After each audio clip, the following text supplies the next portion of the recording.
구독, 좋아요는 이렇게에게 큰 힘이 됩니다.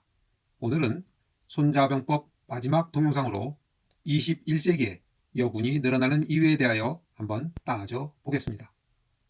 원시시대 남자와 여자의 분업은 자연스럽게 이루어졌습니다. 남자는 여자보다 힘이 강했으므로 큰 동물을 주로 사냥했고 다른 부족과의 싸움에서도 앞장섰습니다. 힘이 상대적으로 약한 여자는 아이를 낳고 기르면서 큰 힘이 필요하지 않지만 꾸준히 해야 하는 일, 즉 소소한 집안 일과 집 근처에서 식량을 구하는 일을 담당했습니다. 그러다 보니 분업은 점점 전문화되었고 전쟁은 당연히 힘이 강한 남자의 몫이었죠. 그러나 여자가 군인으로 키워지는 예외적인 경우도 있었습니다. 고대 스파르타에는 노예가 스파르타인보다 10배 정도 많았습니다. 남자 전사는 7세부터 60세까지 거의 평생 군사훈련을 받으며 전쟁에 나가 스파르타의 이름을 드높였습니다. 그러나 남자 전사가 전쟁에 동원되어 나가고 나면 스파르타에는 어린이, 노인, 여자만 남게 됩니다.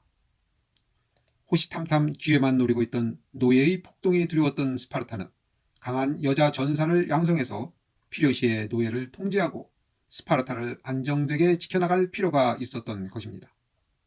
2차 세계대전 이전까지는 대부분의 나라에서 여군의 활약은 눈에 띄지 않습니다. 여군으로 활동을 한다 해도 후방에서 지원하는 역할이지요. 대표적인 인물로 플로렌스 나이팅게일이 있습니다.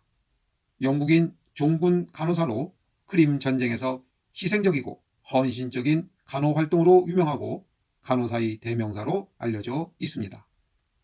우리나라에서도 여자가 전쟁에서 남자 병사를 도운 경우가 있지요. 바로 행주대첩입니다.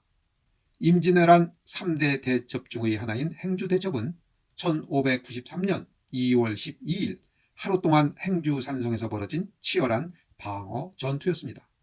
왜군은 평양 싸움에서 패하고 퇴각하던 중 행주산성을 포위하고 공격하였습니다. 권율 장군의 지휘하에 병사들은 행주산성을 필사적으로 지키려고 하였습니다. 그런데 화살이 다 떨어지자 투석전이 시작되었지요. 투석전을 하려면 돌이 필요합니다.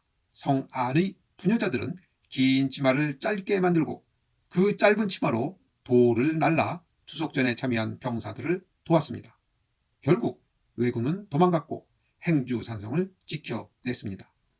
이렇듯 간혹 여성이 전쟁에 참여하기도 하지만 최전선에서 적군과 직접 싸우는 것이 아니고 후방에서 도와주는 역할을 주로 하였습니다. 그 이유는 전쟁에서 창, 칼 등의 무기를 사용하려면 힘이 필요한데 여성은 남성에 비해 불리했기 때문이죠.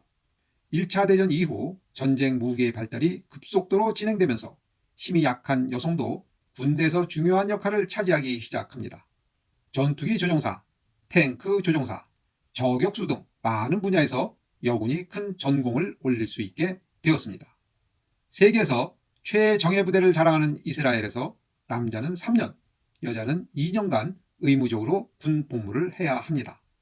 여군이 모든 병과에서 큰 역할을 할 수 있는 것은 무기 발전과 밀접한 연관이 있습니다. 21세기의 전쟁은 최첨단 무기와 전쟁 로봇의 수준에 따라 승패가 결정됩니다. 하이테크 전쟁 로봇 혁명과 21세기 전투의 작가 피터 싱어는 말합니다. 어느 분석가가 설명했듯 미래에는 군의 기능 수행에 있어서 팔 굽혀펴기를 100회 할 수 있는 능력보다 튼튼한 방광과 커다란 엉덩이가 보다 도움이 되는 신체적 특성일 수 있다라고요. 여자 군인이 남자 군인보다 불리할 것이 거의 없는 시대가 되었습니다. 전 세계적으로 여군의 인원이 증가하고 있고 활동 범위도 확대되고 있습니다. 대한민국도 여군이 1만 명을 넘어섰고 여군 10여 명이 별을 달았습니다. 2500년 전에 궁녀를 훈련시킨 것은 시기상조였습니다.